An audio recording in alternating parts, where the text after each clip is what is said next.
If you're someone who finds themselves drawn to the unexplained, the chilling, or the flat-out unbelievable, stories that seem almost too strange to be true, then brace yourself, because what you're about to hear might change how you see the world. These 3 stories sound like fiction, like scenes out of a thriller or a horror film, but every word is true. The events unfolded in real life, witnessed by real people, and in some cases, the truth didn't come to light until it was far too late. Let's begin. It was the afternoon of September 27th, 1956. A 13-year-old boy named Neri Morgan was walking barefoot through the harsh, dry terrain of the South Australian outback. He was accompanied by his 2 younger brothers. The sun was high, the air dry and still. The 3 boys weren't out here for fun, they were hunting. Armed with a spear, a boomerang and a club, the boys were tracking a group of kangaroos across a desert region called Maralinga. To outsiders, it might have looked like they were just 3 kids wandering through nothingness, but for the Martu tribe, Neri's people, this was survival. The boys were part of an isolated Aboriginal community that lived traditionally, with no real contact with the outside world. Hunting was a way of life. After a long, frustrating stretch of following these kangaroos, stopping and starting, only to have them dash away again, the animals finally slowed near a small watering hole. The boys crouched low in the brush, hearts pounding. Neri looked back at his brothers and nodded. This was it, the perfect moment. They began creeping forward, but just as they moved to strike, the ground began to rumble. At first it was subtle, a distant hum, but then, an instant, everything changed. The sky erupted into blinding white light. It wasn't like the sun, it was brighter than the sun. It was as though the sky had cracked open. Neri instinctively threw his arms over his face. Behind him, his brothers cried out.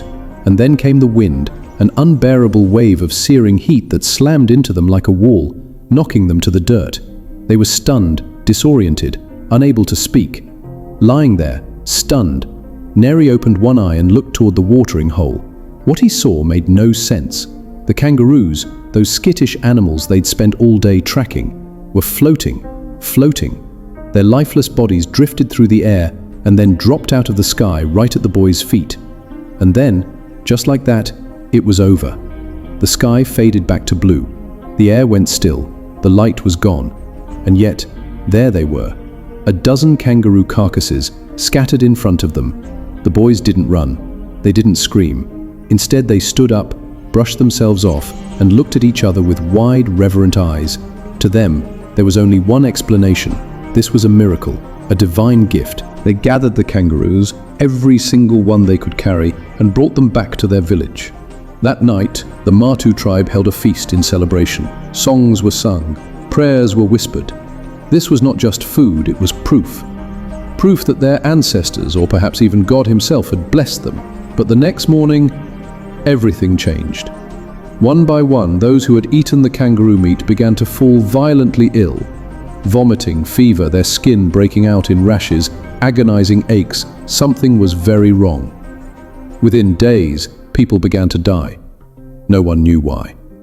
Neri, barely a teenager, had watched his own people, his elders, his cousins, wither in pain. Some recovered, many didn't. Rumors spread. Some said the meat had been poisoned by an enemy tribe. Others believed it was a spiritual test or a punishment. But none, could have imagined the real cause. It would take 11 years for the truth to surface. In 1967, when Neri was 24, strangers came to the land near their village. Men in suits, speaking languages the Martu people didn't understand, British officials, scientists. They arrived with equipment and vehicles, and they weren't there to meet the tribe. They were there to clean up, because it turned out the Martu tribe had been living next to a secret nuclear testing site. What Neri and his brothers witnessed that day in 1956 wasn't a divine event. It was a nuclear bomb detonation, part of a top-secret British weapons program being conducted in Australia without informing, evacuating, or even acknowledging the indigenous populations nearby. The light, the rumble, the searing wind, all signs of a nuclear blast. The kangaroos had been closer to ground zero. They'd been vaporized by the shockwave thrown through the air, literally killed mid-stride. Their flesh had been cooked from the inside out, then soaked in invisible radiation.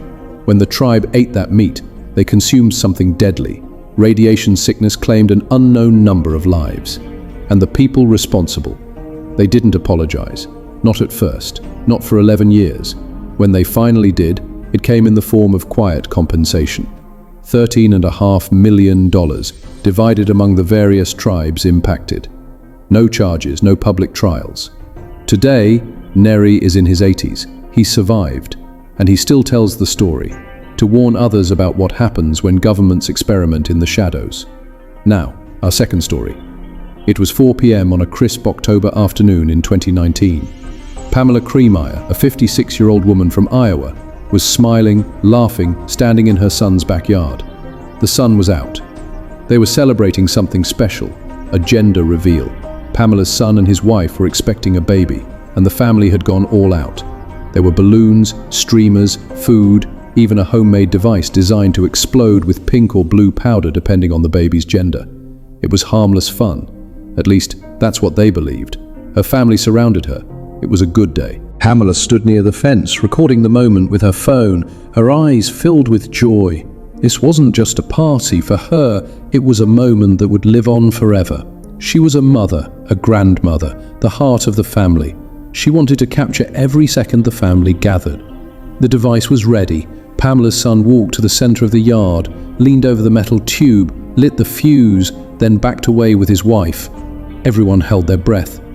The fuse sparked and then, boom, the explosion was deafening. Pamela's world went black. All around her, screams erupted, smoke billowed, a chunk of metal ripped through the wooden fence. People fell to the ground, stunned, confused, terrified. Pamela didn't move. The homemade device had been far more dangerous than anyone realized. It wasn't just a container of powder. It was a metal pipe, filled with gunpowder, a pipe bomb. The blast was so powerful it sent shrapnel flying 400 feet.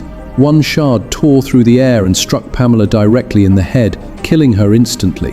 When first responders arrived, they found a scene that looked more like a battlefield than a backyard.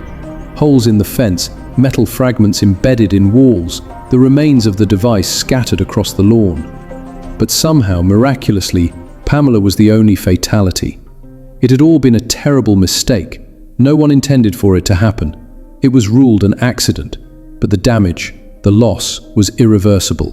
1 second of celebration, one spark, and a family was changed forever. Now, our final story. October 30th, 2014, at a pilot training center inside Wichita National Airport in Kansas, a man named Sergei Galitsky stepped inside the lobby. He was 54, experienced, confident. He had flown commercial jets, helicopters, you name it. But today, he was here for something simple, to get certified to fly a small Cessna aircraft. He didn't speak much English, so he was accompanied by a translator. The front desk clerk welcomed them and soon introduced Sergei to Jay Ferguson, a 78-year-old flight instructor. The two men shook hands, and Jay led them down a corridor into the heart of the training center. It was like stepping into a futuristic world. Flight simulators, equipment, digital displays. Sergei was led to one simulator in particular, an enormous white pod sitting atop a hydraulic base.